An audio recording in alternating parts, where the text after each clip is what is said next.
Assalamu alaikum. Welcome to our channel Islamic Name Meaning Urdu. Please subscribe and press the bell icon. Please watch the full video. Adil नाम का इस्तेमाल लड़कों के नामों में होता है। आदिल नाम के मानी मुनसफाना आदिल के होते हैं। अगर आदिल नाम के तहलीक ज़बान के बारे में बात करें तो ये अरबी ज़बान का नाम माना जाता है। आदिल जिन्स लड़का है। और आदिल नाम के मज़ाहिब की बात करें तो ये एक मुस्लिम नाम माना जाता है। और अगर आदिल नाम के हामी नंबर्स की बात करेंगे आपको बता दें, हाँ, इनका लकी नंबर 6 होता है। अगर आप अपने नाम का सही लकी नंबर मालूम करवाना चाहते हैं तो हमें कमेंट बॉक्स में डेट ऑफ बर्थ बताएं। हामी नंबर 279, बेहतरीन वक्त 7 AM से लेकर 9 AM तक होता है। अगर हम इस्लाम के मौफिक दिन की बात करें तो मंगल और जुमेरात शामिल होता है।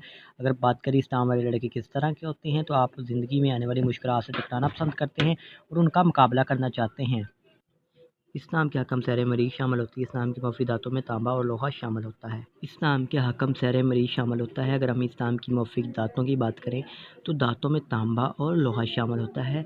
अब बात करेंगे इस्लाम के मौफिक रंग की तो सुर्ख और बनफशी रंग शामिल होता है।